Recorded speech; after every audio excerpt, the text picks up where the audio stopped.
Hello again, Gills fans. Welcome back to another episode of Gills in the Blood TV, and with it, our second Gills in the Blood chats to of the summer. And as you can see, I am pleased to be joined tonight by former club captain, a man who made 66 appearances in just around 18 months for the club, and that is, of course, Kyle Dempsey.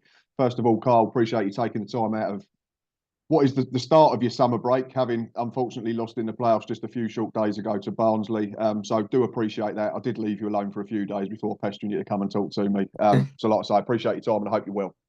No, I appreciate it, mate. I think it's what I've been wanting to do this for obviously a while because I didn't really get chance to really thank the Gills fans properly, and obviously thank yourself for the time that I was there, because I've obviously just literally last day of the window of obviously leaving. So just obviously a good chance for me and a good platform to sort of thank them for the support and love that they give me while I was there. Yeah, and a lot of it was from afar, and I'm sure we'll get onto that as we go through the chat, because the whole season, the first one was played behind closed doors, I think, wasn't it? Aside from one game, I think, at Cambridge, Yeah, but we'll get onto that in a bit more detail. But obviously, we want to talk about your time in Kent because it's a Gills channel. yeah. But I want to touch on your career as a whole. So, going to go all the way back to the beginning. Could have been a rugby league player, I believe, if Wikipedia is telling me the truth. I believe your dad, is it Michael? Your dad Yeah, was a decent rugby league player. Played for Workington Town. yeah, I'll say, as long as the internet's not mugging me off. And yeah. is it something that it's something I assume that you was decent at as a kid and had the chance to go into, but ultimately opted for football, and that didn't turn out to be such a bad choice. But Yeah. how much was rugby a part of your childhood? Oh, massively. I think I started playing when I was 6. Dad brought me down to the local side, and since that day, I obviously fell in love with rugby. I was obviously doing football on the side as well, but it was one of them. I played it up until I think I was 15, 16. I just played for my local side up until under 14s, and then Wigan Warriors actually come up to Cumbria to watch a couple of games, and in them games I was fortunate enough to have some really good games. And the approach, obviously, my dad said that we would like to obviously keep watching him and thinking about bringing him down for the under 15 setup. So I think there was a county game, the Cumbria regional squad, and we went down, and can't remember who we played. I think it was like a Warrington side or something like that, and Wigan were there watching, and this side hadn't been beat. Were beating everyone, and I had probably one of the games of my life. I scored 2 fantastic tries. We beat them 12-10. So like a little small team from Cumbria coming down and beating a side like that, and beat them 12-10. I scored all 12 points, and Wigan come up after and was just like, yeah, we want to bring him down. So I signed for Wigan in the under 15s and played under 15s, and then it got to the point where I had been offered a YTS, a youth team contract at Carlisle from a young age. I think I was 13 or 14 when I got offered one of them, and then Wigan actually said, we were obviously willing to take you on, bring you back down again next year. And then I think I played in the under 16s and then had to make that decision. And I had both a contract from Wigan there and a contract from Carlisle there. And I had to sit down with my dad and I said, to be honest, I don't really know what to choose. I said I couldn't split whether I was better at rugby or better at football. I couldn't split if I loved rugby more than I did with football. And I think it was just the drive that I've got as a person. Was Wigan at the time were probably one of the best teams in the world. I was fortunate enough to represent my country as well against Wales. I played as an under 15 in the under 16 set up at England against Wales. So I was sort of right at the top at rugby. And I thought, with the talent I've got in football and the drive I've got, I want to see how high I can get in football. And probably that's the reason why I chose football, to sort of see how far I could get. And fortunately enough, now I've had a decent career. And like I say, I'm not done yet. I want to keep getting as high as I can. That's it. And like we've already sort of touched on, the fact that you was that close to being one game away from the championship again. And then you did play in the championship for a little while, and I'll ask you about that shortly. But yeah, you made the decision to go and play football to try and make it in the professional game, and like you've said, you've done that. You're still trying to get higher up. Yeah, that's the aspirations of every player. I think at every type of level, whether you're a professional or semi-professional or Sunday league player, you want to play to, in front of the biggest crowds with the best players against the best players to keep testing yourself. Yeah. But it was your hometown club, Carlisle, that took a chance on you. That was your first professional contract, and it went all right, didn't it? That first campaign, I think it was 2014-15, so about 9-10 years ago. You were still a teenager. 51 games, 11 goals, 10 assists. You must have been thinking, this is all right. This is quite easy, to be fair. I suppose it was a bit different to being whacked by a load of rugby players. I suppose it was physically, it was probably less on the body and that type of thing, because you'd have still been growing and developing. But they say it's the holy grail for a footballer. If you can get to double figures for assists and goals in one season, then you're doing something right. So to have done it as a 19-year-old in your first year in the pro game, that must have been like beyond what you'd ever imagined. Yeah, I didn't expect to obviously burst on the scene like that. Like I said, I was there from under 8 all the way through, and then I think it was Graham Kavanagh, who is actually my agent now, was the manager at the time, and he gave me my sorry, he got sent off against Gills in the second leg of the playoffs in 2000 when we went to Wembley and beat Wigan. Oh, really? Yeah, so you can mention that to him from a Gills fan. Him and Colin my Clark, agent now, but he was the manager at the time, and he gave me my full debut in the cup, which was on Sky against Derby. Done really well. Got man of the match from Carlisle, and then I think after that we played against Wickham. And then I was out of the team for probably 3 or 4 games, and then unfortunately Cav got sacked. And then the interim manager was Paul Furwell, who I obviously played with, trained with, and he went there with, I think it was the keeper coach, and we had a game against Aki. It was in the cup, and it was on a Tuesday night, and they played me, so I was back in. I ended up scoring the winner, which was 2-1, my first obviously goal in professional career. And then the home game was my actual full debut in the league. I ended up scoring 2 against Wimbledon and having 1 assist, and I thought, wow, like what's going on here? I've got 3 goals in 2 games and an assist. And then 4-all draw, mad game. Yeah, mad game. And then I think Keith Curl come in then, and I can remember thinking like, I've just obviously got back in the team. I'm doing well. I'm scoring goals. Like, what's going to happen here? And his first session in, we were away, and he come in and meet us. And after the session, I'm carrying obviously the balls as you do as a youngster and the cones.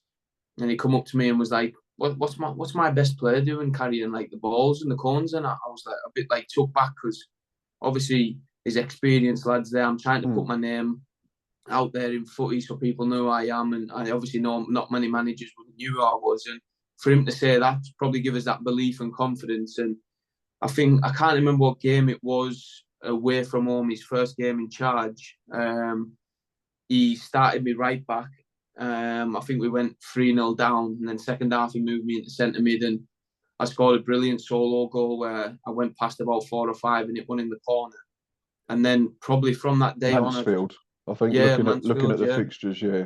And then from that day on, I kicked on, and he put me on all set pieces. He just gave me that belief of that I was untouchable, and my performances week in, week out it was just, I was a kid. I didn't really care about anything, didn't really care about the crowd, didn't care about giving the ball away, and I just played with freedom. And still to this day now, that's my best career like stats for a season that I've had in my whole time playing. So it sort of just shows. Obviously, it was in League Two, which I haven't played there since, but 11 goals and 10 assists, especially at that young age, was sort of a brilliant return for myself, especially playing sort of centre mid and sometimes 10. But yeah, it was one of them where I was a bit surprised that sort of, I wouldn't say how easy I found it, but sort of the numbers in which I put out in that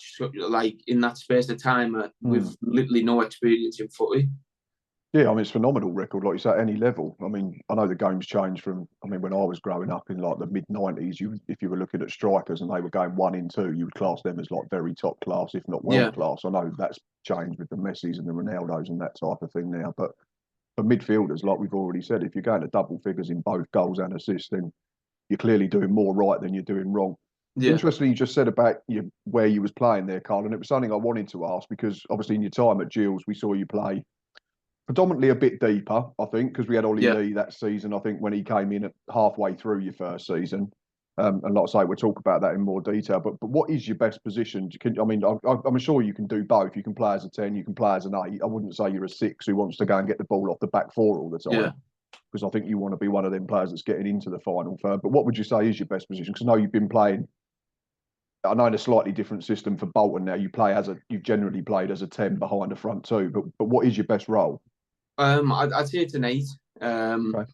I think sometimes obviously Sky Sports can line us up at Bolton and it looks like I'm playing the 10, but Okay. most time it's a pivot and 2 8s, and I'm the 8 that sort of is advancing a lot more forward. I think just naturally I like to receive the ball and all the players are in front of me, so then I can drive, I can dribble, probably which are my main features, and then I can get my shots off. I think at 10, it's a lot harder position to play because everything's sort of with your back to goal. Yeah. You've got to actually know what's behind you and what's going on before you receive the ball, which probably isn't me so much. I think it's as an 8, I've got that license to run in behind. I've got the license to come and get the ball short if I want, and just sort of use my strengths to the maximum that I can, which is obviously how dynamic I am as a midfielder, just box to box. Yeah, and certainly your time at Gills, obviously you had the benefit of someone like Stuart O'Keefe who was sitting and protecting next to you, and then Yeah. Ollie as well. That the second half of that season was intelligent enough to know if you went beyond, then he'd drop in and help out as well. But no, I was just curious because obviously, like you say, it's difficult. Sometimes you look on Sky Sports or you look on apps and they line it up, and obviously it's very rigid because it's just a graphic. But Yeah. we know football's more fluid. But I was just curious to see what you feel more comfortable in. Yeah. Back to that first season, obviously, as is the norm, teenager bursts on the scene, scores 11, assists 10 in their first campaign. There's going to be people higher up the food chain, so to speak, Yeah. that are going to start circling. You went to Huddersfield in the summer of 2015, which was a club that was in the Championship at the time. I mean, they've been to the Premier League and back out since then as well. And since then, they've struggled. I think they've had money problems and stuff like that. And Yeah. we know what a tough league the Championship can be. With the benefit of hindsight, because, and you can shoot me down if I'm wrong, I think it's fair to say it probably didn't work out as well as you'd have hoped looking back now. Yeah. I think you played 20 games in 2 seasons. You got shoved out on loan a couple of times. Did it potentially come about just a little bit early, the move to jump from League Two to the Championship off the back of just one season as a pro? I mean, that's a huge ask for anybody. Yeah. I think it was just, I look back now and I'm still proud that I was able to play, I think it was 20 games in the Championship, which at a young age, I was probably a bit naive to think I should be playing more. I should be playing every week, especially from going from Carlisle, sort of being the main man. But that comes playing, from that fearlessness, like you said, when you burst on the scene, and that's understandable exactly, as a kid, yeah. Played 40 whatever games it was for Carlisle, and I was sort of the main man then. I thought, with my stats that I've just put out, I should be playing every week here, and I was just a bit naive in that fact. I was a bit too impatient, and when I look back now, like moving from League Two to the Championship, there's no way on earth that I would have been playing every game. I need to find my feet in the Champ. I need to find how quick it is. Obviously, the higher you sort of move up, the more tactical everything is, more technical with shape and detail. So, yeah, I wouldn't have probably said it was the wrong club to go to because of... Oh, no, I'm not saying the wrong club. I just Yeah. mean the sense that, like you've mentioned, I think maybe it came too soon in terms of where you were in your football and education. That, but I'm not saying you're never going to turn it down, of course. I wouldn't Yeah. expect any young pro to turn down a move to the Championship, of course. But Yeah, you'd 'cause certainly be more equipped now if you went into the Championship, is probably my point. Oh, definitely. That's what probably sort of limited my game time, was just the lack of experience. Obviously, in there was a lot of senior lads in there, a lot of appearances in the Champ. And when I look now, like at my age now, if I was playing in the Champ and a young kid coming, 19-year-old from League Two who had done well, I'd still look at it and think, well, he's obviously got his earn his right to actually play. Whereas I wasn't really thinking that at the time. I was just so like naive, and I was just full of confidence. And from the season that I just had, I just felt like I was entitled to play. But looking back now, probably going to League One, to a League One club, and then replicating what I had done in League Two would have probably been the better move for myself, because then I could have stepped up again, and then I would have probably been ready for that. I'd have been a lot more mature, and I think it benefited me a lot more than going into the Champ. And you said there now that if you went into the Champ and there was, young kids that were coming through, it's just sort of led me to a question organically there. Was there no one there in terms of a senior pro or a coach that was saying just bide your time, or was it just they were telling you that, but because you were so eager to impress that you thought, no, I should be playing because I scored loads of goals last season? And now you can benefit from that experience. You'd be able to tell the youngsters coming through as you're a more senior pro now in a squad. Yeah, there was a few, yeah. Just said, like, obviously they're seeing the ability that I had, and every time that I got given a chance, I felt like I took it. I felt like I played really well in the games in which I played in. It was just hard because of the consistency of when I was playing and the amount of games. Like, I think longest I maybe played was 3 or 4 games on the bounce of starting, and then it was sort of in and out, and it's hard to try and find form, and it's hard to sort of cement a place. And it was one of them. The manager got sacked, Chris Powell. I think maybe halfway through the season, and then David Wagner come in. And to be honest, David Wagner was great with us. He obviously knew I was a young boy, and there was a game I had against Leeds on Sky. I played really well, even though we got beat 3-0. I had a really good game, and he was there watching. And then he come in on the Monday after that, and first thing he did was come up to me and said, I really liked, obviously, everything that I've seen from you. I think you're a really good player. And he said, I want to find you a position in this team. And he said, I'm thinking left wing back. And that was the first time I was a bit like, left wing back. I thought, is this a bit of banter? Like, I've played centre mid my whole life. I've never ever defended, like, in that sense, one-on-one.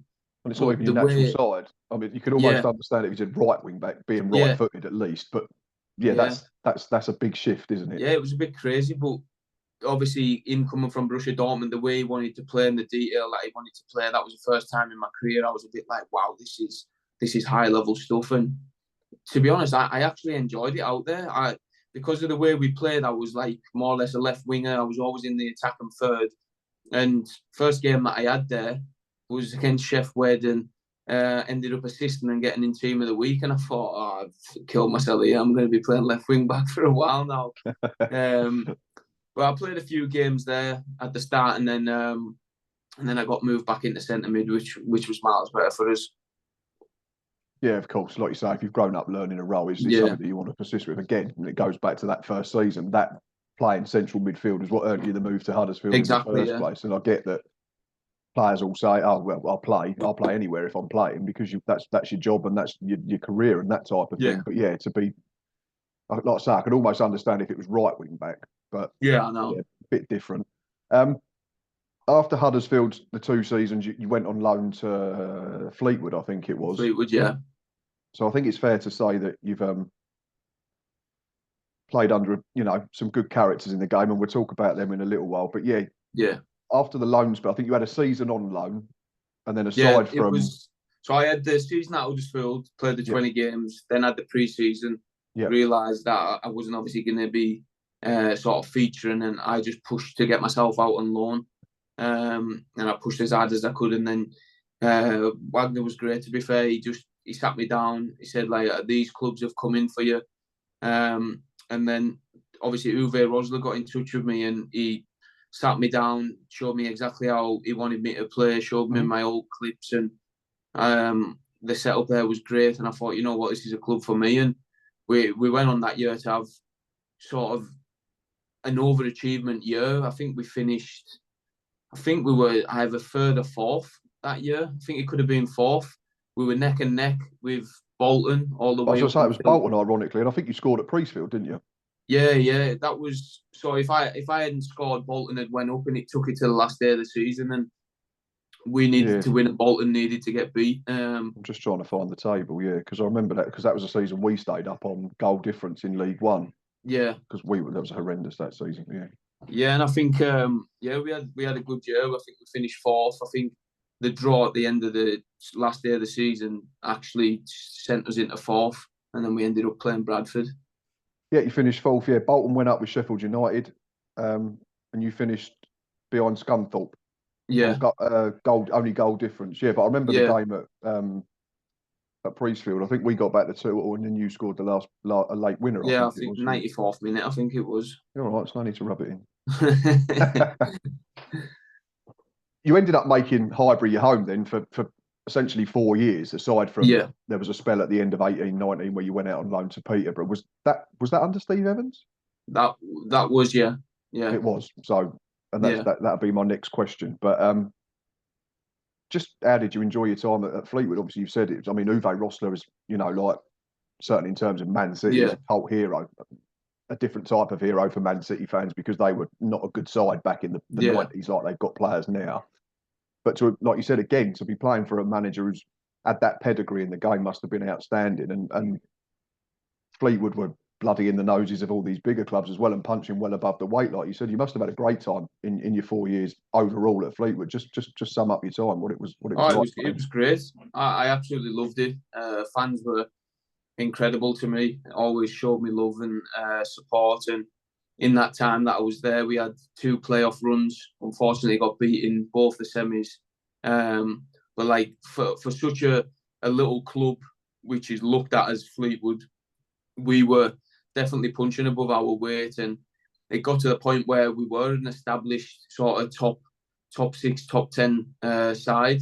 We had the 1 year after the playoffs where a couple of lads left, and we had a bit of a shocker in that sense. But my time there was great. I met some great people, some great friends for life, and I just really enjoyed my football. I think one thing that I would always say that let me down there was my stats of goals and assists. I think I had a few assists, but goals, I don't know what it was. I think maybe the way I played there or a bit of a deeper role. I was more keeping the ball, obsessed with just keeping it, playing forward, driving forward. I'd literally do everything in a game but score. And I should have had about 20, 30 goals in my time there, but for some reason it just didn't happen. But overall, probably consistent-wise, every other game that I'd be playing would be, in my opinion, a really good game for myself. But it was just the goals. I just couldn't score at that ground for some reason. Strange, isn't it, how it works out? But like you say, to take a club like Fleetwood and, and saying this is with the utmost respect, they're a very small club at the level, and they're doing brilliant again. And unfortunately, I know they stayed up instead of the Gills at the end of last season. Yeah. But they're doing a brilliant job there. And the chairman, we won't talk about him at the moment. Unfortunately, he's in the news for a few of the wrong reasons, unfortunately. But it's been very well run, and their journey's been incredible. First playoffs, you lost to Bradford, you mentioned. Yeah. Second time around was 2019-20, so that was the season before you ended up coming to Gills. How weird was that? Because I think that was the season where the world was normal and we went to football on a Saturday, you trained all week and played on a Saturday and a Tuesday, and then that word COVID appeared and the season got cut short. Everything was done on points per game, because I still think that we'd have had a chance of maybe I think we still had to play Fleetwood at home actually that season, ironically. So I think that could have been a really good game, and I think we had to play Rotherham, Coventry, who were up there as well, so it was still in our hands. But then the playoffs, I think, Carl, were played behind closed doors. Yeah, it was. So how much of a shock was that? Because it's not like you'd had pre-season to get used to it, and we'll get onto a whole season on it, but it must have been a complete shock to go from essentially full houses for 9 months and then to have to play the 2 biggest games of the entire campaign in empty, soulless stadiums. Yeah, it was disappointing the way it obviously ended the season, because we we were actually flying. We had won 7 or 8 on the bounce, and we were actually looking at going for autos, and we honestly had that belief, and we beat some top teams in that time where before the season got cut off, and we were confident that we were actually going to get automatics, and then it went on the points per game system, and I think we ended up just scraping in on 6th, and then I unfortunately in the back end of January I suffered a stress fracture in my back, so it honestly couldn't have worked out sort of better in that sense, because the season stopped, we got in the playoffs, COVID hit, I had 3 months out with my back during COVID, and then I was able to have that month of rehab before the playoffs started. So I sort of got myself back fit, but I wasn't fully right because of obviously the severity of how bad the fracture was in my back. And then, I can just remember walking to the ground and warming up, and it was just so strange that I was thinking, this is to get into the championship, and it essentially feels like just a reserve game. Yeah. And then, to be honest, that first leg couldn't have probably went any worse for us. I've just brought up the stats, unfortunately. Yeah, it was crazy. Man sent off, then Paddy got sent off, and we were down to 9 men. So there were 3 goals in the first 6 minutes. Unfortunately, 2 of them for Wickham. Yeah. Then they scored again just before half time. You'd already had Louis Coyle sent off, so you were down to 10 men, 3-1 down. Yeah. Yeah, and then I know Paddy got sent off late on, but they'd already scored a 4th, unfortunately. I mean, Wickham were a very good side at the level, and so there's no disrespect to, but it must be just like gut wrenching to have had all that season's hard work, and then just, it's like they say, isn't it? What's the saying? You can't win a game or lose a game. You can't win a game in the first 10 minutes, but you can certainly lose one. And obviously it was nigh on impossible for the second leg. I think it was 0-0 the second game. No, I think 2-2, sorry. Yeah, I think we went 2-0 up as well, and we were thinking, wow, we might have went 1-0 up early 1-0 doors. Up, yeah. Danny Andrews scored after 20 minutes. Then they pulled one back. Then Ched Evans got another penalty, and then they equalised in the last minute again. We were massively on top, and we still believed going into that game with the squad that we had that we could pull it back, but I think the damage was already done in the first leg. And very good side. It was obviously disappointing because we sort of stopped that season when the COVID hit, absolutely flying, full of confidence, and then it's trying to get fitness back, trying to get everybody's first touch back. So you've got to do another pre-season, isn't it, to play the 2 biggest games of your life? Yeah. Well, we had 4 weeks, I think it was, of basically like a pre-season, which was crazy. Just didn't make any sense. But you haven't lost a game since January the 11th that season. Yeah. And then, like you say, it's then just becomes a bit of a lottery because form goes out the window because no one's played football for so long. Oh, 100%, yeah. Right. I want to talk about 2 managers that you've played under. 2 of the biggest games, 2 of the game's biggest characters, I think it's fair to say, for some of the similar reasons, some different reasons. And then we'll get cracking with, obviously, your time in Kent. But yeah, Joey Barton and Steve Evans have played a huge part in your footballing journey. Yeah. What kind of experience is it playing for Joey and Steve? And I'm assuming they have some similarities, and I'm assuming that they're very different in other ways that they approach the game. Yeah, I think at the start of obviously Joey Barton coming in, you're a bit sort of took back because of obviously who he is. You've watched him on the TV growing up. He's obviously a massive name in sport, and at the start you're a bit took back that he's your manager.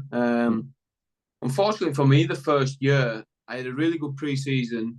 He was buzzing with me, and then I picked up an injury. The team done well during that time, and I couldn't get myself back in, and we sort of had a bit of a falling out. Right. And then that's when I went on loan to Peterborough with Steve, and I come back in pre-season. I had a chat with him, and I just said, listen, last season's done.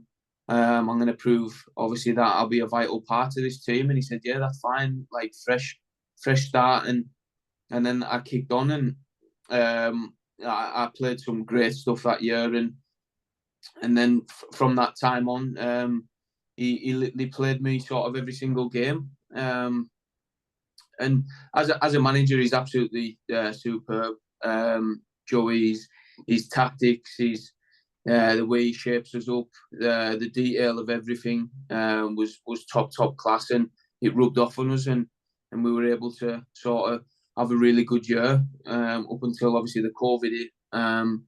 But yeah, as a manager, he's absolutely great in the sense of footballing wise. We were such a hard team to beat. We knew if a team had changed the shape, what shape we were going to change to, we had already prepped that. So as a manager, he's top quality, and I think you can see when he went to Bristol Rovers and got them promoted, and then now he's obviously steady away in League One with them. He is actually a really good manager. Yeah, and again, it comes back to, I suppose, as fans, you don't get to see him on a day-to-day basis, and I suppose that's similar with Steve Evans. Like I've spoken to Steve a couple of times at like fan Q&A sessions, and he also actually phoned me the day after he got sacked from Gills and said, like, thanks for all the support. He was aware of the channel and that type of thing, which is a bit weird. I still find it very strange. But we don't get to see them behind the scenes. You get to talk to them on a day-to-day basis. You probably sit down and chat them about at breakfast or whatever before you're going out to the training pitch. Steve's always come across to me as very old school in the way he sets his teams up. But again, I suppose like Joey, he's got these methods and they're clearly successful because he's just taken Stevenage up out of League Two, and you'll be pitting your wits against him next season. Yeah, 100%. I think Steve is he's such a great guy. Obviously, people see him as what he is on the sideline. I can even say myself, he's absolutely nuts on the sideline. Everybody can hear him. They can hear him shouting from probably outside of the stadium. But especially in that COVID season. Yeah, as a manager, to me, he's been absolutely superb. When he gave me the call about coming down to Gills, he was clear from the start. He wanted to make me captain, and I just thought any manager that has got that belief in you and sort of that trust to make you the club captain, especially when I haven't been a club captain before. I got made captain at Carlisle when I was younger. That was just towards the back end, just like a token of saying, like, well done for how you've done. But to show that sort of belief, and I didn't really regard myself as a captain at the time. I see myself as a leader on the pitch with the way I played, but not vocal and stuff like that. So for him to show that belief, I just thought that it's an opportunity that I can't pass up. And I come down, and he was absolutely fantastic with my family. He was fantastic with me. Any time off that I needed where I could get back home and actually see my family, he would give me. Day basis, our chats and that were great. And just an all-round great guy. And I'll always have the utmost respect for him for the two spells I've had under him, and especially the one at Gills, just because of how he is as a man. People obviously don't see that side of him, I don't think. So to sort of judge him how he is on the sideline. And what you see on social media and that type of thing, which is obviously other people portraying and painting a certain picture, exactly. Isn't it? But behind the scenes, he's just a gentle giant. He's absolutely great. I've never heard Steve Evans called that in all my life. I know. That's what I mean. That's why sometimes it's nice to obviously hear it from somebody else, especially myself, who was the captain and that there. But I think when it comes to football and when it comes to the serious part of the business, the gentle giant gets absolutely thrown out the window. He is mental. Some of the conversations at half time, some of the conversations at full time do get heated, but it's just how passionate he is. I think we've all seen it from him, especially this year at Stevenage. He's done an outstanding job from sort of not really having many players at the start, similar to what we had in that year, and putting that together and getting promoted. It was similar to Gills. When I first come, there wasn't really a full squad.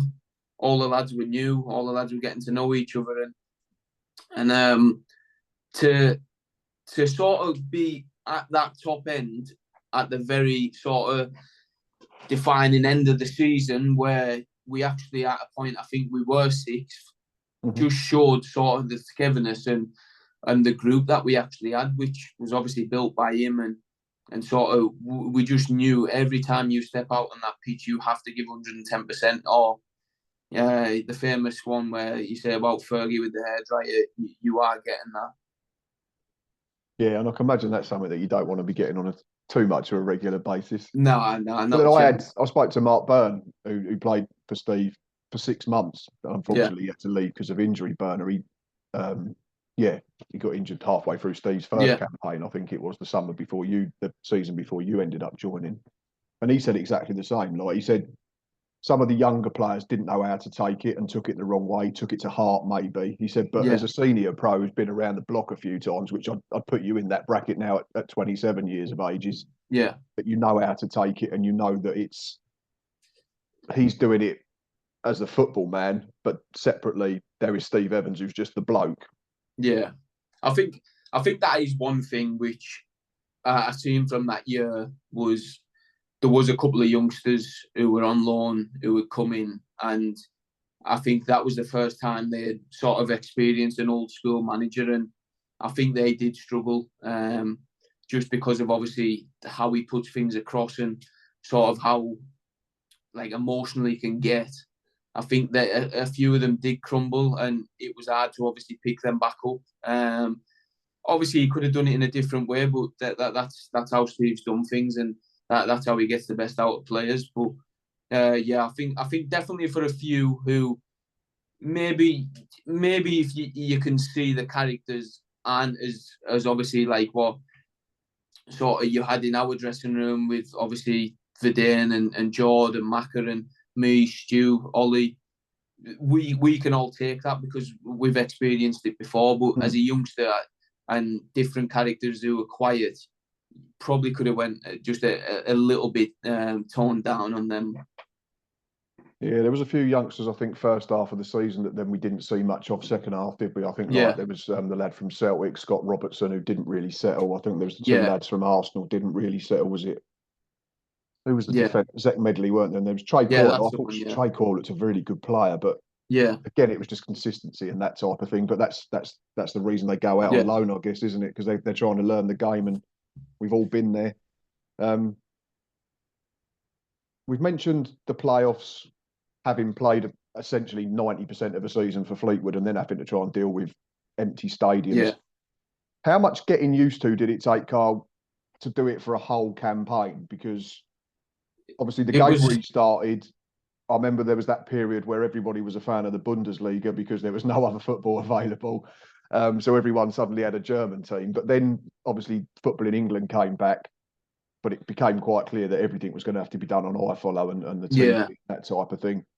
How long did it take you personally and maybe the group to get used to that environment where you was training all week and then just running out onto a pitch essentially with no support? I can remember that first game against Hull, and first game of the season is always sort of the biggest one where crowd's lively, everyone's buzzing to have footy back, and I'm walking out and I was honestly thinking in my head walking out, is this actually a league game? Like, is this the opening day of the season? Like, I just couldn't get it in my head. And then I can remember they scored and I was a bit like, wow, we're actually getting beat 1-0 here in the league. Like, it was so hard to get your head really around. Early as well, wasn't it? Yeah.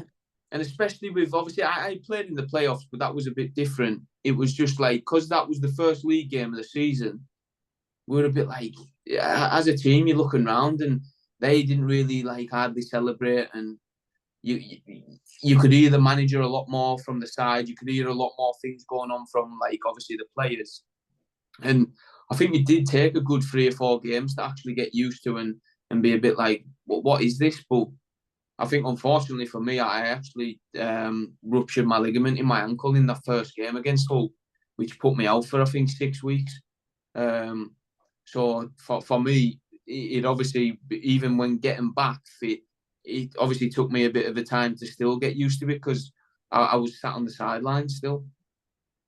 Yeah, he didn't come back till, I think it was League Cup game, I think, against Coventry. Yeah.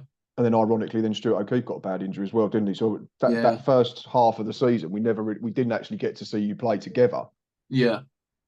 Which was a bit of a shame. Yeah, I think the COVID probably had something to do with it because we were fairly inconsistent to start that season. We won 3 out of the first 5. And beat some good sides. Beat Blackpool 2-0. I mean, Dom Samuel scoring a couple of good goals on his debut. Beat a good Oxford side 3-1. Then we didn't score for 5. Lost 5 on the bounce. I know there were some games in there where we was a bit unlucky. I think we missed a penalty. I think Macca got sent off when we was on top against Sunderland. Yeah. Then after that, I think we took 13 points from 15 available. Suddenly, the form's top of the league again. And then we lost 5 of the next 6. It was just, that must have been really frustrating for you. Firstly, obviously, because some of that you couldn't play, so you couldn't affect it. So that must have been frustrating in itself. But collectively, it must have been really frustrating because there were these runs where we looked really, really good. And then it was almost a case of 2 steps back all the time. And then we're playing catch up again. Yeah, I think it was tough because we knew on our day that we were a really tough side to beat. We beat some obviously good sides in some of them runs and beat teams that were in form. And I don't know what it was. It wasn't that we took our foot off the gas. It was just, like you say, it was just an inconsistency of we couldn't put them 5 or 6 runs together like all the time. It was we would win 5 and then lose 3 or 4, then win 4, then lose 4, and like you can't really do that if you want to be up at the top. You've got to be, even if it's just drawing them games. And I think part of it as well is maybe in games that we were leading, or maybe in games where we're drawing and we need a goal. Obviously, I experienced it the year after the Rainham end. You need that sort of support and the fans to maybe get you over the line sometimes, especially when you're struggling at the end, you're tired, you haven't really got much left, and then you hear the crowd, it gives you that pickle. And maybe some games we just didn't have that, and that was probably story of some other teams' seasons as well, which normally have the big crowds. They haven't got the big crowds there, and normally that would be the ones that get them over the line. So it was a frustrating one, and I think you touched on in the questions that you sent over was the inconsistency towards the back end of the year was the one that killed us, because essentially we got ourselves in the top 6 for a moment of time, and then we just sort of capitulated towards the back end. And I can remember the game against Oxford. I think that was the most defining one, where I think we went 2-0 up and ended up getting beat 3-2, and I think that just sapped the life out of us, because we were just like, I think we've thrown it away there, because we had played, I think, a few games more than other people, and we knew that. I think we went in over Easter, didn't we? I think we beat Wigan 1-0 at home. I think Big V scored a header.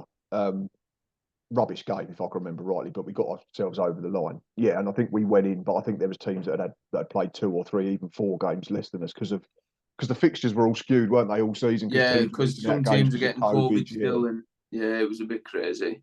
But yeah, I've written down, we only lost 6 of our last 25, but we only won 2 of the last 7. So that's, again, it was that inconsistency that bit us on the arse at the most crucial of times. And that was the one that killed us, because we were on a good run. I can remember, I think there was a couple of months went by where I think me, Jordan, and V were sort of in like the peak of the goals and assists, and Big V was absolutely flying. He was scoring every week, and we were just slowly climbing up that league. And we were going about our business quiet as well, because nobody sort of was giving us a chance. We were turning up to games, and people thought they could roll us over, and they were getting the shock of their life when we were actually turning them over. I can remember a game against, I think it was Lincoln, where all 3 of us had scored, and we beat them 3-0. And I can remember the comments after the game from their manager and their players of saying, if that's how you want to play football, then it's only going to get you so far. And I can just remember thinking, like, that is how much, when we go about our business, we actually anger and sort of upset the opposition, because everybody knows we weren't the prettiest to watch, but when we got in the final third, we had players who could make things happen, and that's what we did. That team was, we had obviously when Stewie came back, he was the one that was protecting and the destroyer almost, and then we had you that was box to box. We had Ollie in front, Big V winning literally everything in the air, and then we had Macca and Jordan from the sides, and it was like you say, once we got the ball into that final third, we were as good as anything. Yeah. But and I think that's how we were. We didn't look to pass out the back. We didn't look to connect passes. Our game plan was utilise, obviously, V and Big John when he played and get it up there because, like I said, they're a force. And when we actually get in that final third and we were settled, we were a problem. And that's where we used to cause, obviously, carnage. Yeah, I think Steve was clever in the winter window that year as well. Got Ollie Lee in, got Callum Slattery in, I think, as well from, where was he? Southampton. I think he came in on loan at the time because Stewie was still coming back from his broken leg. But for me, and I don't know what you think as a player, and at the time, or maybe like now with the benefit of hindsight, I thought probably the most important one was Robbie Cundy. Yeah. Because I think I counted the first half of that game, and I think Jack Tucker had about 6 or 7 centre-back partners. Which is a big ask for someone who was still a kid at the time. And then suddenly got Robbie played with him every single week, and suddenly we looked a completely different side. We was good, but inconsistent, like we've already said. But all of a sudden, we looked a lot harder to beat. And I just thought them three elevated us to that next level, which was threatening to get us into the top 6. And I think that's where our consistency come from, where we obviously lost. I think it was 6 of the last 25. Did you say? Yeah.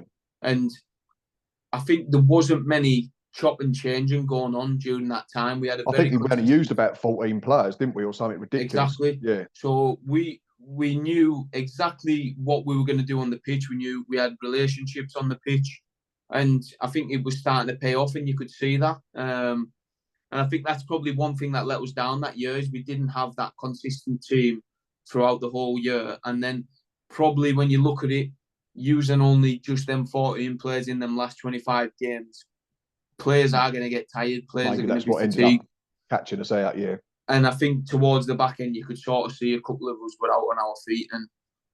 But I still think that year, from not having many players in the pre-season and not playing together, none of us in our career, I do think it was probably a successful season to finish where we did, because I think most things were tipping us to be down there and to be scrambling. And I think we proved a lot of people wrong that year. Well, yeah, and if you take out the Justin Edinburgh season in 15-16, when we finished 9th in that division, the two under Steve before the one that went wrong, which we'll get to, are our highest finishes since the championship days back in, well, you're going back to the start of the millennium. So it shows how good a job Steve did do in the first 2 campaigns. You're talking about relationships on the pitch, and you've just mentioned 2 people that I didn't put in the questions, but I now have. I want to ask you about Jordan Graham and Verdane Oliver, because one thing I said at the time, which was brilliant, especially from you 3, you were very vocal and very interactive on Twitter, which I thought was brilliant because we didn't feel that connectivity between the club, the players, because we couldn't go to games. So everything was done from a distance. So I suppose a thank you. I just want to say, I thought you 3 were absolutely superb in interacting with all us fans on there. And I know I used to joke with Jordan and V, and there was all the bad boys gifts going around and stuff like that. I suppose that was the only way you could sort of connect with us as a fan base, because you couldn't play in front of us on a Saturday or a Tuesday. Yeah. Like I say, I personally, I'm not speaking for the fan base, but I really appreciated it because it sort of made things feel a bit more normal, like it was a proper season, because it wasn't in a lot of senses, but that sort of helped. Yeah. I think for, obviously from us 3 and that, it was one of them where the amount of love and support that you give us throughout that year, and to be sat there every single Saturday and Tuesday on your laptops watching it and tuning in, like you've got to give things back to the fans. And because we didn't have you there and we didn't sort of know who you were, we didn't see you on a match day, I felt like it was just the right thing to do to actually interact and sort of try and get that connection. Because it was tough playing with obviously out fans, because all the love and support that we got on Twitter would have been there on a match day, and you'd have felt that, where you obviously just had to read the messages and you had to go through there and obviously pick out like people that were giving you that support. And like I said it when I left, but I couldn't have thanked the fans and the whole of Gillingham of how they actually supported me, how they were on Twitter, just the messages and support I received was absolutely phenomenal. And like I say, I couldn't thank them anymore for how they were in that time that I was there. Yeah, and it's just a shame that like I say, the better season that you had with us, unfortunately, was the one that was behind closed doors, and then the final 6 months was obviously a struggle for absolutely everyone involved, and that includes yourself. And I'm just thinking, you weren't fit, was you, when Bolton came to our place after you'd signed? No, I wasn't. No, I after that season when I picked up that knee injury at Sheffield Wednesday, it was just, I don't know what it was, but I just couldn't get my body back to how it was.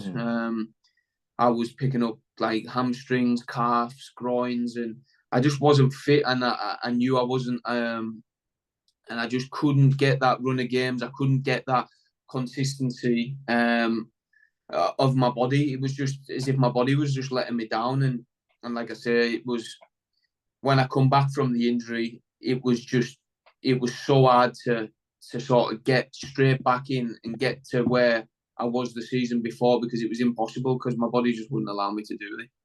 Yeah, frustrating, isn't it? Like you're saying, one big injury and then you don't play for so long, then you just start, sometimes you rush back subconsciously and then you keep picking up niggles. Yeah. But let's go back to the start of that season, what ended up being your last 6 months with us. If I remember rightly, pre-season got completely wiped out because of COVID, didn't it? I think we lost it was almost like a double whammy, because I think we all had to go in, you all had to go into isolation. Yeah. And then someone got it and you all had to go into isolation again, if I recall that correctly, reading it in the press. Yeah, it was a bit of a nightmare. I think honestly, altogether we lost 3 weeks of the pre-season, and obviously we had lost players that year as well. And we were a new group again, and we needed to have that time, that vital time, to be playing them games. And we missed a couple of games during pre-season because of it. And yeah, the most vital part of pre-season is when we were getting fit and getting them relationships on the pitch. I can remember me and Lloyd having to go to a running track in just outside of Gillingham to do our running in the morning, because it was that bad. Like, none of us were allowed in the building, because I think it was after a pre-season game. I think 6 or 7 lads picked up COVID, and yeah, that was just the start of obviously everything that was going to happen, because the disruption just didn't give us an actual platform or be able to go into the season with any form of confidence, any form of relationships, and not much team shape done, and not really an idea who our starting 11 was going to be, to be honest. Yeah, it's tough, isn't it? Like I say. Yeah. So did that change? Well, it clearly affected morale. You've just answered that without me even having to sort of ask you. Did it change Steve Evans' approach to the season, like in terms of what the targets were? Because we'd had 2 good seasons under Steve, so I'm assuming everyone was thinking, well, certainly wasn't thinking we're going to be in a relegation battle. And I still don't think that squad should have been anywhere near a relegation battle, I'll be completely honest. Yeah. But on top of all that, I think we then got a decent point at home to Lincoln on the first day of the season, which wasn't a disaster. They got to the playoffs the season before, so I know they lost a lot of players, but still it was a decent result at face value. Shortly after, there was a League Cup game that we played at home to Cheltenham, and Steve Evans played Max Emo up front for the entire second half, and then was quite clear in his press conference afterwards that he wasn't happy about certain things and certain things above him. Now, I'm not sure how much you know or you can say, and obviously if you can't, that's no problem. But did you players then start thinking, we've got more issues here? We've lost pre-season because of COVID. It looks like the relationship between the manager and the owners potentially strained at best, breaking down at worst. Yeah. Because to me, it looked like he was just trying to prove a point and saying, I need some help. I need some more budget. I need some more players. I think that was a thing that I wouldn't say it affected us, but it was just always like a cloud over you of what's happened now. You're reading it in the papers, you're seeing it on social media, there's more comments in the press. And I think it was just a massive distraction for everyone to be just concentrating on the job and actually lining up and just concentrating on footy, because there was just always that sort of, I would call it nonsense of what was going off on the pitch, because it didn't need to be happening. And us as players, we didn't know what was going on. We knew Steve and obviously the chairman, Scally, there was something going on. There was disagreements. There were both, obviously, tensions were high, and we knew there was arguments going on. And we always sort of questioned the players. He's probably going to get sacked. Like, who's going to come in? And for some reason, obviously, they kept going back and forth, and obviously nothing would seem to be happening. It was just as if it was just an ongoing argument, and we had to obviously play through that. And I don't know what it was. I have no idea, but there was just a disagreement between them two, and I wouldn't even use it as an excuse, because us as players were stepping on that pitch, and we know we've got a job to do. And just unfortunately that year, we just couldn't do that job. I don't know what it was, but I don't know whether it was the season before people started clicking on to how we played and the directness of us, or it was just maybe a couple of us were out of form. But I think there was a good few injuries to key players at crucial times, and it was a demand on players who probably, I wouldn't say weren't good enough, but probably just not as experienced to deal with sort of that relegation fight that we had on our hands. And it takes real characters to deal with that. And like I say, it was just a nightmare of a season, because there was just that many things factored into what was actually going wrong. Yeah, that's it. I suppose if you're struggling, but you've got no outside distractions, then you can crack on. But if you've lost the pre-season, then people are getting injured.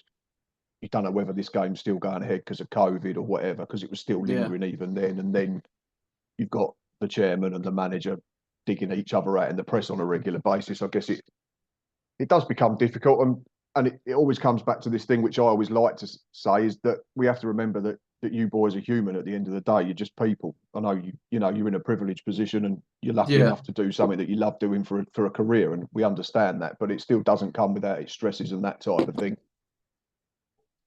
You've mentioned not being able to say thanks or goodbye properly to the fans. So just how devastating was it that your final game ended up probably being one of our worst days in the last Christ knows how many years, and that was that 7-2 at home to Oxford on honestly, the last weekend of January. It was, because for me, I said at the time, it's one of my worst days supporting the football club. Like, it was 100% beyond catastrophic. Like, I've never seen a game where we've conceded 4 penalties. Like, it got to a point where it was almost like you had to laugh, otherwise you was going to cry. I remember like the ironic celebrations when Lloydie scored to get it back to 5-1, and you just thinking, like, inside it was just chewing you up, and it's like you just want to get out of here. But like, because I get that players, they go quiet on social media when it's not going well, and I get that. And I remember giving Lloydie credit, because I think he might have been the only one, and you can correct me if I'm wrong, that actually come out and tweeted that night. Yeah, I do understand why players don't do it, because they know they're just going to get absolutely caned. Yeah, we've all seen the thing historically. Oh, we go again. Yeah, no one as a fan wants to read that if you've just watched your side get bashed. That's what I mean. Yeah. So I suppose it's best to keep quiet. But what was the atmosphere like in the dressing room afterwards? It must have been absolutely horrific. I can remember going in there and I absolutely lost my mind. I couldn't believe how embarrassing it was. Just out on the field, just feeling absolutely hopeless, looking around, everybody's feeling sorry for themselves, and I was just a bit like, I actually can't believe what's going on here. Like, we are down the bottom end and we've just been spanked 7-2 and 4 penalties. I was like, I've never heard of that in my life. No. Like, the irony of it is, if you take the 4 penalties away, the game finishes 3-2 and it doesn't look nowhere near as bad. But to concede 4 penalties just showed the position that we were in. Like, we were lost as a team. And I didn't go on social media that night, because I actually felt, out of the respect of the fans and the embarrassment that I had as a player, no words what I was going to say on that social media would have made anyone feel. No, that's fair enough. That's why I thought I'd ask. Yeah, because I just think the embarrassment that we had to actually face, and for you to actually have to go sit through that and watch that was just enough for me. I was just thinking, like, what must these fans actually think? We keep saying, like, believe in us and keep going and we'll turn this around. But after 7-2, like, surely to God, these are starting to lose belief in this team now. I'll be honest. I think I just relegated about 3 times that season, and then there'd be Yeah, something that pulled you back in, and you'd start believing it. Obviously, I know a lot of that came after you'd left and Neil Harris came in. yeah, But that 7-2 was obviously under Steve Lovell because Steve Evans had been sacked at the start of January, and you talk about saying, "Oh, we keep believing in us because we will sort this out." And I remember going to MK Dons, I think it was just in the new year, and we went there and we got a really good point. Drew yeah. 0-0 against the side that was trying to get in the championship at the time. I think Jamie Cumming was like outstanding that afternoon. I think that was the first game that I come back from injury. I think I was on the bench. Yeah, because you and V had missed a huge portion of the season, hadn't you? Because you Yeah, both come off injured at Hillsborough when we drew 1-1 up there. yeah, I think Steve said, now we've got everyone back, we're going to be absolutely fine. And I remember tweeting after the game and said, it feels like we've got Gillingham back. That was a proper battling performance, backs to the walls. We've always said as Gills fans, we don't always have the best players. yeah, As long as you're willing to run for a brick wall and play for the badge, then we'll back you all the time. And I thought, right, season starts here. The week after, we were 3-0 down at side, 10 minutes, I think, against Ipswich. And it was, and unfortunately, it wasn't the most embarrassing result of the month eventually because of the Oxford yeah. game that came a few weeks later. At that point, as players, had Steve taken us as far as he could? Was the only way to try and change it to make a change managerially, or do you think that? I think in footy when you have that spell and it isn't going right on the pitch, but it isn't obviously going right off the pitch. I would never ever have said that I wanted Steve to get sacked just because of obviously the respect and everything that I've got for him. So I would have never asked for that to happen. But I think it got to the point where what had happened with him and the chairman just got to the point where it was just a bit too much, and I felt like obviously it would have been the right decision for either Steve to obviously step away or the chairman to actually sack him at the time, because it just wasn't fair on everyone around the club, just because of obviously whatever was going on, and like I say, as obviously the chairman of the club, like he has got that right to make that decision, and I think that was obviously the decision that and he should have obviously probably made a little bit earlier. Just Because there was talk of Stevenage links, wasn't there? I think before Christmas, and then obviously us as fans, we were thinking, well, and then we're saying Steve didn't look like he wanted to be there. There was all this stuff still going on, so it just seemed like it was the right call, but it was too late. Yeah, and that's what I probably agree with, and I think that's. I think even if you asked probably Steve now, he'd probably agree with you. Just because he just got that bit too far off the pitch. The thing that then frustrated me, and obviously this is nothing to do with you because you'd gone, but or were in the process of going, but I still can't understand why we sacked Steve Evans and then it took us till transfer deadline day to appoint a permanent manager. Yeah, but such is life. I think that just shows sort of the position that we were in that season. I think there was just nobody really had a clarity of what was actually going on, and we just didn't have no structure at all. And like I say, when Neil Harris actually took over, and he actually got used back to that point where there was a belief and there was a hope. And I always say, just think like if he had just been appointed them weeks after that, like before that, sorry, then you never know what obviously could have happened, and that should have obviously been the thing that should have happened, and unfortunately, obviously didn't for whatever reason. Yeah, because there were games, I think, in that interim period of Steve Lovell's. I think we drew with Shrewsbury. I think Lloydie at the bar with a free kick. If that goes in, we've got enough points to stay up. I've said if Lloydie had stayed fit, I think we'd have stayed up. After his cruciate injury at Ipswich, I think he was just playing himself into real form and starting to flourish under Neil Harris. If some buts and all that, unfortunately, isn't it? But no, that's 40, mate. Yeah. Did you actually see Neil Harris? Like, was it just that day? Because I think he came in and your departure was announced about 2 hours later, if I remember rightly. I assume there was like literally no chance of anything changing. It was already signed, sealed, delivered for Bolton, or did he try and make a last sort of gasp attempt to persuade you to stay on? Or so it was one of them. Obviously, Bolton had come in, and it was still up in the air from the chairman whether or not he was going to accept it and stuff like that. And then I come into training in the morning, and then I think obviously things were looking like it was going to get accepted. And then Neil Harris literally walked in the building and I got called in to go and see him. He sat me down and just said, like, what do you want to do?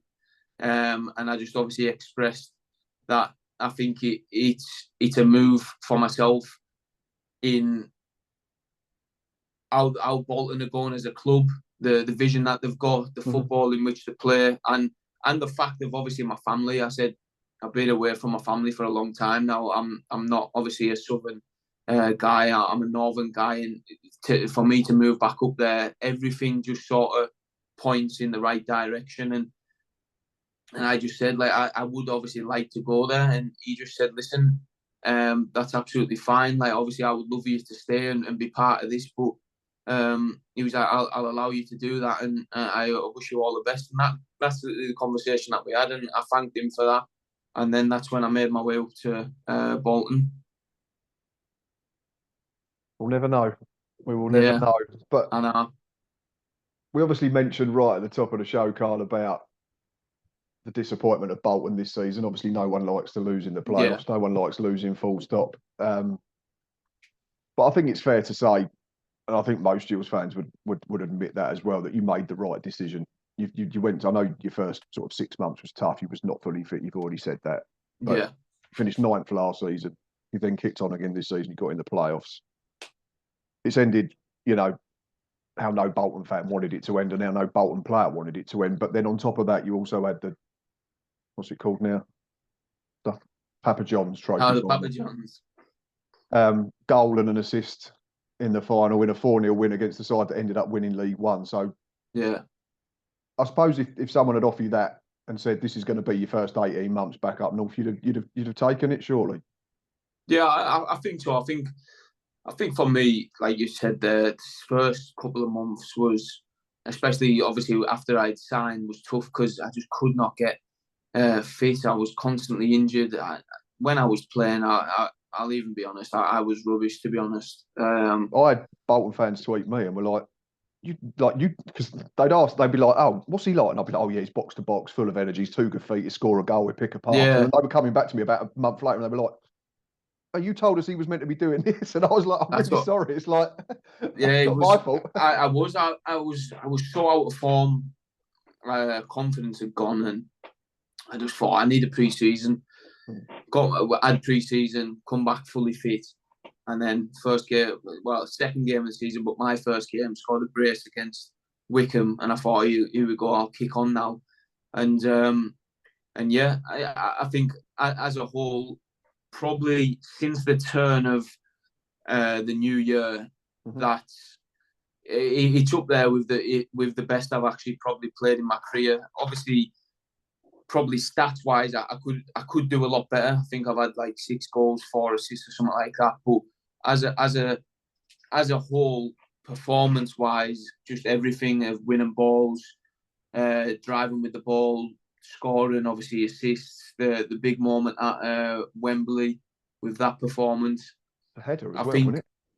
What was that? A header. Yeah, header from a corner. Yeah, it's surprising, but I've nearly scored a few after that as well. People underestimate me because I'm so small that I'm an aerial threat. But yeah, I think after that, I think the last 4 months of love and support I've had from the Bolton fans has been absolutely incredible. Everybody said, like, this is actually the Carl Dempsey that we signed, and this is the person that... They're leaving me alone now, so you must be doing something. Yeah, that we paid the money for, and everybody's got to see the real side of me. And like I say, the love and support that they've given me has been absolutely massive. And I was just happy to actually repay them and for them to actually see the real side of me. Because I think at the start, because of how big of a club Bolton is, I didn't really know how big it was until I actually signed, and the amount of fans and the interactions on social media. I was probably just trying that bit too hard to impress and for everyone to see how good I actually was. And then once after the new year, I got myself fully fit, got myself confident. I thought, let me just take everything off my shoulders and just play the way I know I can play. And that's what I did, and everybody's got to see that. Well, that's it, because you played a certain way that's got you the move to Bolton, essentially. Yeah. So don't change it. Yeah, but I understand why, because like you say, you want to hit the ground running whenever you know, because it's like anyone who takes a new job in any Oh walk yeah, of life, you want to 100%. go and impress your new boss at the end of the day. And then Yeah, you've got the added pressure of not only the people that pay your wages, but well, the people that do pay your wages, the supporters as yeah, well, essentially. Yeah, so it's almost like a double whammy in that sense. But I suppose the aim next season has got to be playoffs minimum. I think if you're looking in terms of natural progression, you've just outside, then you've got in the playoffs. I suppose you're wanting to look yeah. I towards them think, top two spaces now. yeah, I think, and I'd be open and honest, because I'm ambitious and I've got that drive of the squad that we've got, and the environment the gaffer's built, and obviously the way everything's done, the coaches and stuff. We've got such a good team and a structure that I would want to get up in them top two. That would be the aim for me, and I'd be open about that.